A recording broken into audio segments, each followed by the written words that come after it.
So before we go into the polishing room, I'd actually like to show you guys exactly what's going on here. What I'm working on is one of these 42 millimeter Explorer 2s. It's got the orange hand, kind of a throwback to the vintage model. And this is the model 216570, I believe. And the movement is all the way serviced. I have refinished the case back, and I have refinished the case, the bracelet, and the last thing keeping me from finishing the job is the bezel. So you can see there are some light scratches around the 16, the 14, and just kind of all the way around. It needs to have this kind of lined radial finish. It's actually not that bad, but you know, servicing the watch, we want to make it pop. We want it to be like a wow type situation when the customer gets the watch back. And since it's Saturday and I have a little maintenance to do on the polishing machine, I feel like it would be a good time to refinish the bezel once and for all and finally get this job out of my hair. But before we do that, I'd like to case up this watch, do a little preliminary casing just to make myself feel like we're that much closer to completing the job. So hopefully you could see this. I'm just gonna go through this real quick.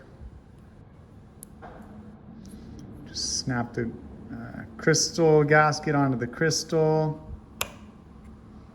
Put that onto the case. What I need right now is to put one of these gaskets onto the stem. So I'm just gonna slide that on and wipe the stem down. Make sure there's no debris on it. Now, the stem has a little bit of grease on it, but I am going to give it one more nice coating. I know it seems like a huge no-no to touch a steel part with your bare fingers, but I must tell you that I am not a ruster. I have many tools I've made myself, made out of steel, that I touch all the time with my bare hands. Nothing gets rusted. And I know my watchmaking teacher had told me that it's a little controversial, that she didn't seem too worried about it, and I thought that was really nice. And then we're going to take a tube gasket, drop it right into the tube. Hopefully you saw that. I'm trying to do this without watching from the phone, but I hope it's all getting caught. So flip that over.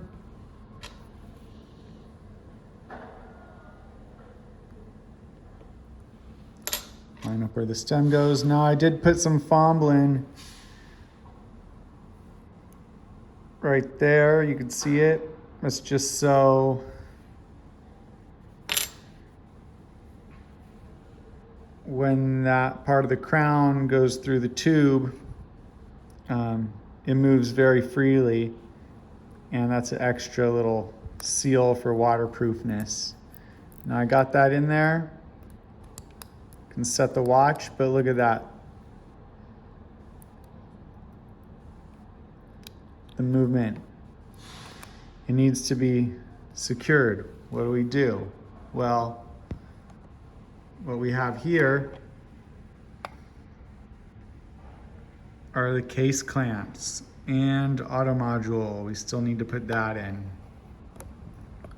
So let's go ahead and do that.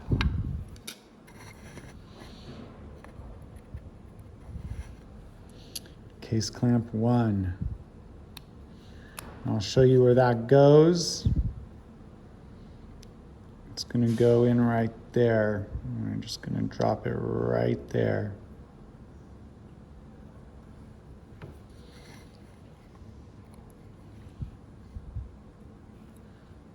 And take the screw right here. Gonna drop it in. Can turn it towards you, hopefully you can see. Now I'm not gonna screw it down super tight all the way just yet. Now, see where the other one goes?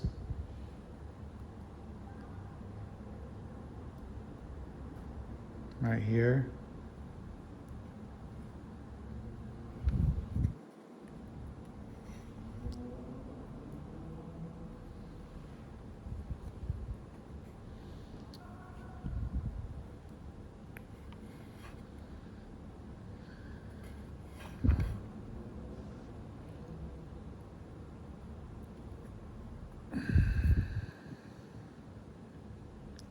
You know, part of this job is that you can't forget to breathe. Sometimes when I'm trying to be steady, I forget to breathe. And that can actually make me more shaky than steady. Especially doing it on camera, it's not so fun. So there we go. Now we can move the watch through the setting mechanism, through the setting functions, and the movement is not being displaced inside the case. So give it a little wind, give it a little shake. Now we can see the balance wheel picking up some amplitude. Give it a full wind. Sounds good, feels good. Last but not least,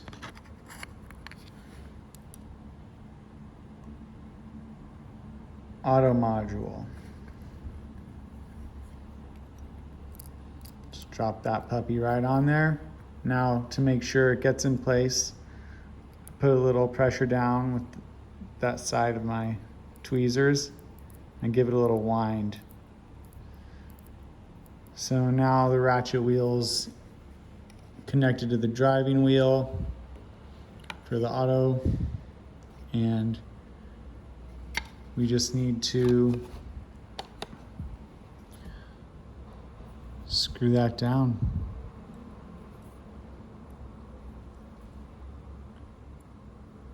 The last 2 screws in place.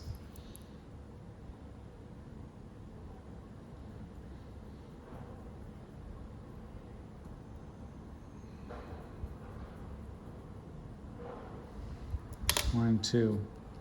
Good.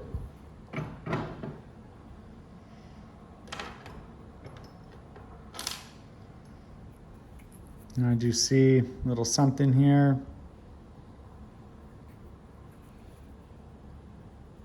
Any type of little debris or dust. Now you can see that it's very free.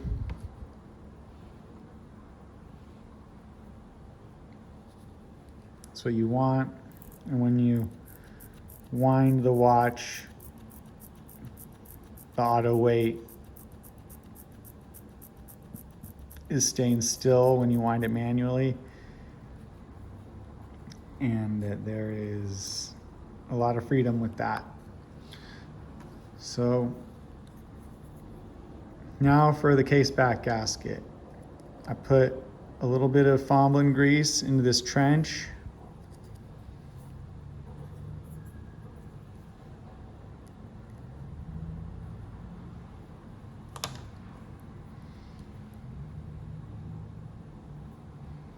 And set the gasket inside. Just in case, when that gasket gets compressed, and if the customer doesn't service the watch regularly, there is a nice coating of thick grease around that gasket so that that trench won't build up with any rust. Also, here we have the case back. I am going to add a little Fomblin to the threads here so that the case back doesn't seize up on the threads after it's sealed nice and tight. But right now, we're just gonna finger tighten the case back.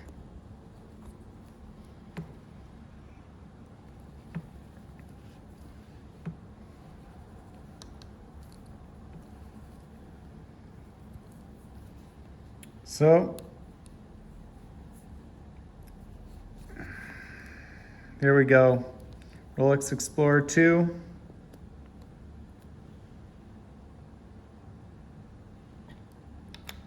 It's looking good. You have a little dust on the dial, but the dial's super clean. Did a really good job taking the dial and the hands off. It's very important. Did a good job with the division of hands. We can see, let's see when the date changes, huh? See how close I got to midnight on that. Yeah, date just flipped about 2 minutes to midnight, but I think it was a little bit before 2 minutes to midnight. Now, when it fully gets to midnight, you can see the orange hand is perfectly lined up with the first second on the seconds track. And it looks good to me. I know Rolex likes to get that date flipping plus or minus 2 minutes before midnight. So I think I did a decent enough job with that.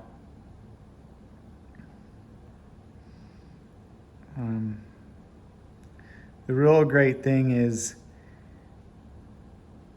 when it all comes together like that. So let's check all the divisions. So,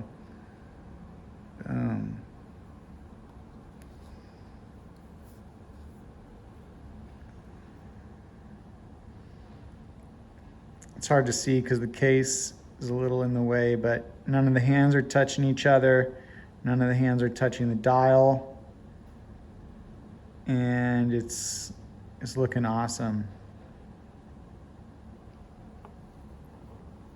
Date's jumping 2 minutes before midnight.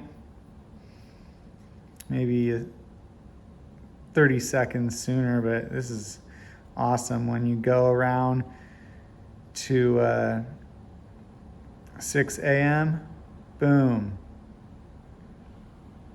You got the 24-hour hand lining right up with the 3-hour hand lining right up with in the middle of the 6 o'clock marker, and the minute hand is right there at 12. So now we can see 9 a.m. Boom. Once again, right in the middle there, right in the middle here, and right on it there. This is great. It's all the way around too. This would be 12 noon. Boom.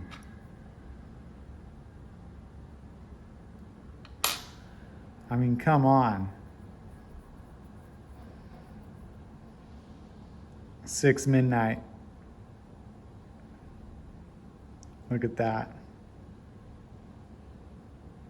I mean, that's sweet, you know? Awesome watch. Here's 9 p.m. I like how the hands are painted black towards the base here. Almost gives it the look like they're floating. Let's see when it's really striking. Watch the date window. Flip from 15 to 16. Watch the minute hand coming around. Let's see when the date changes. Oh, that's it. That's perfect. 2 minutes to midnight and the date changes. I don't know.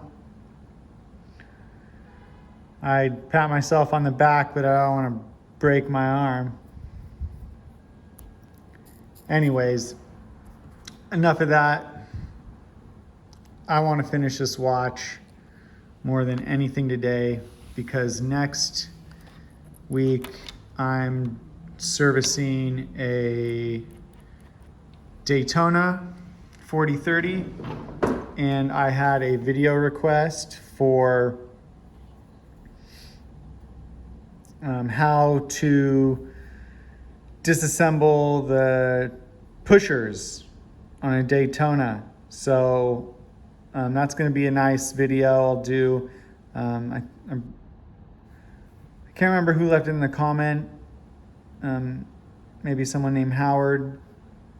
I just cannot remember. But thank you for that comment, and I will write it in the description of this video. And yeah, if you watch the next video, you'll see it. But right now, we really need to finish this bezel. So let's go to the polishing room. I'll show you what I need to do to set this bezel up for refinishing and what I need to do maintenance on the lapping machine. So let's check it out.